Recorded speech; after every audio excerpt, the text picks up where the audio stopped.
নমস্কার। গল্পের আসরে অনন্যা চ্যানেলে আপনাকে স্বাগত জানাই। আশা করি সকলে ভালো আছেন। আজ শোনাব শীর্ষেন্দু মুখোপাধ্যায়ের লেখা একটি ছোট কল্পবিজ্ঞানের গল্প, ভূত ও বিজ্ঞান। সন্ধে হয়ে আসছে। পটলবাবু তাড়াতাড়ি বাড়ি ফিরবেন বলে বেশ জোরেই হাঁটছেন। জোরে হাঁটার আরও একটা কারণ হলো আকাশে বেশ ঘন কালো মেঘ জমেছে। ঝড় বৃষ্টি এলে একটু মুশকিল হবে। তিনি আজ আবার ছাতাটা নিয়ে বেরোননি। পায়ের হাওয়াই চপ্পল জোড়ার দিকে একবার চাইলেন পটলবাবু। দুখানা ছোট ডিঙি নৌকার সাইজের জিনিস, দেখতে সুন্দর নয় ঠিকই, কিন্তু ভারী কাজের জুতো।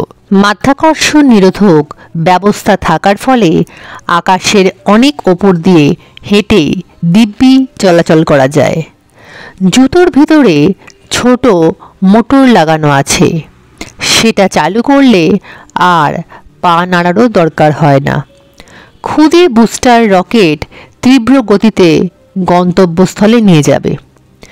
কিন্তু পটলবাবুর ইদানিং খুব বেশি গতিবেগ সহ্য হয় না, মাথা ঘোরে। স্ক্যান করে দেখা গেছে তার স্নায়ুতন্ত্রে একটা গণ্ডগোল আছে। বেশি গতিবেগে গেলেই তার মাথা ঘোরে এবং নানা উপসর্গ দেখা যায়। সুতরাং পটলবাবু ভেসে ভেসে হেঁটে চলেছেন। বৃষ্টি বাদলা থেকে আত্মরক্ষার জন্য একটা বেলুন ছাতা হালে আবিষ্কার হয়েছে। ফোল্ডিং জিনিস, ভাঁজ খুলে জামার মতো পরে নিতে হয়।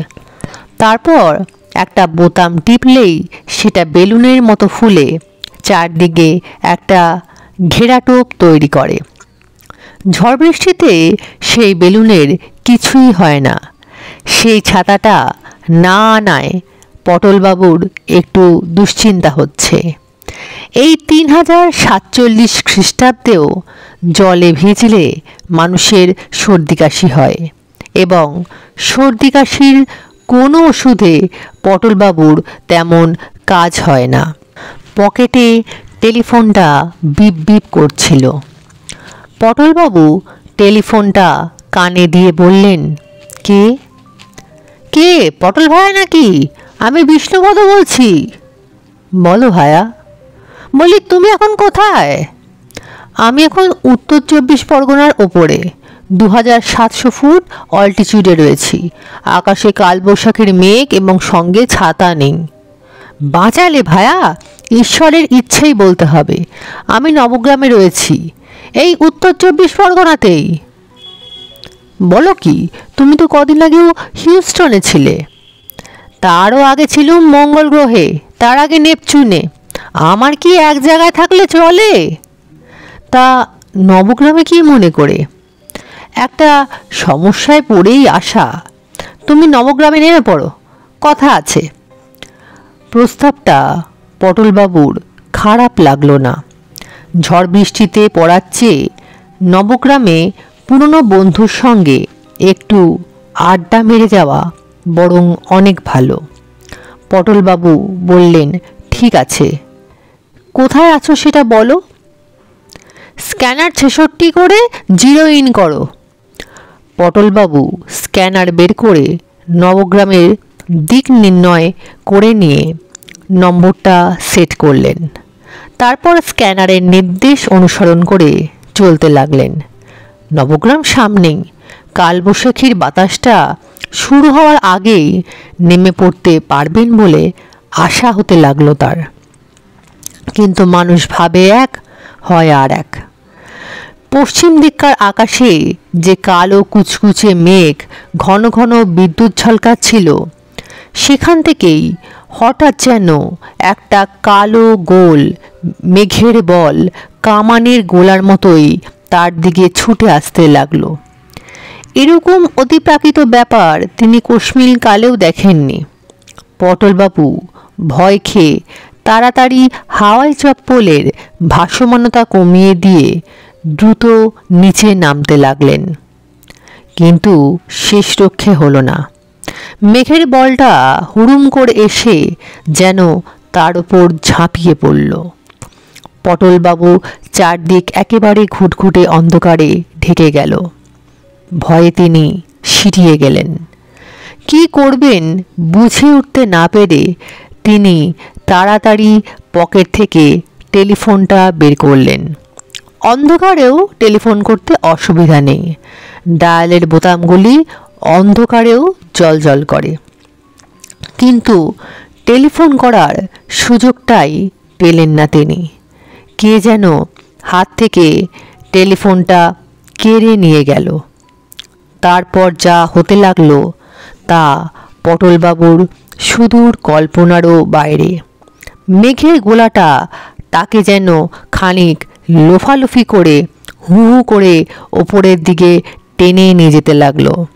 পটলবাবু চেঁচাতে লাগলেন, বাঁচাও বাঁচাও।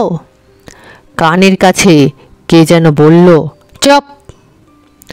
ভয়ে পটলবাবু বাক্যহারা হলেন, কিন্তু ধমকটা যে কে দিল তা বুঝতে পারলেন না।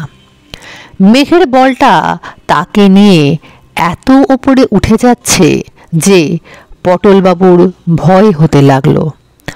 আরও ওপরে উঠলে তিনি নির্ঘাত কৃত্রিম উপগ্রহগুলির উচ্চতায় পৌঁছে যাবেন। সেক্ষেত্রে হাওয়াই চপ্পল কাজ করে না। অক্সিজেনের অভাবে শ্বাসবায়ু বন্ধ হয়ে যাবে এবং তার মৃতদেহ পৃথিবীর চারদিকে ঘুরপাক খাবে।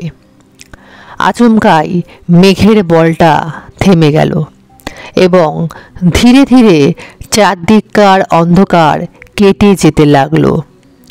মেঘ কেটে যাওয়ার পর পটলবাবু যা দেখলেন তাতে ভিড়মি খাওয়ার জোগাড়। পৃথিবী থেকে অন্তত 200 মাইল ওপরে তিনি নিরালা শূন্যে দাঁড়িয়ে আছেন, একদম একা। কে যেন বলে উঠল, এই যে পটল। পটলবাবু ঘাড় ঘুরিয়ে যাকে দেখলেন তাতে তার হৃৎকম্প হতে লাগলো। বৈজ্ঞানিক হরিহর সর্বজ্ঞ। কিন্তু সমস্যা হলো হরিহর এই গত জানুয়ারি মাসে 145 বছর বয়সে মারা গেছেন। কাঁপা গলায় পটলবাবু বললেন, আপনি? শূন্যে দুখানা চেয়ার পাতলেন হরিহর। তারপর বললেন, বসো হে পটল, কথা আছে। পটলবাবু কম্পিত বক্ষে বসলেন। 200 মাইল উচ্চতায় হাওয়ার কোনো ঘন স্তর নেই। তার হাওয়াই চপ্পল কাজ করছে না, তবু চেয়ার দুটো দিব্যি ভেসে রয়েছে, আর শ্বাসকষ্টও হচ্ছে না। হরিহর বললেন, ভয় পেও না, আমাদের চারদিকে একটা বলয় আছে।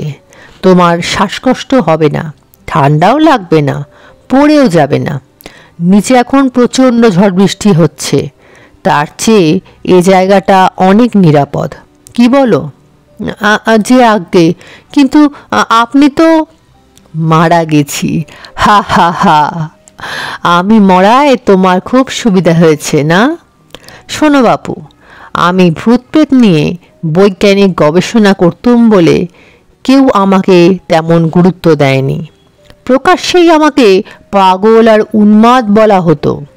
সেই দুঃখে আমি নবগ্রামে একটা নির্জন বাড়িতে ল্যাবরেটরি বানিয়ে নিজের মনে গবেষণা করতে থাকি।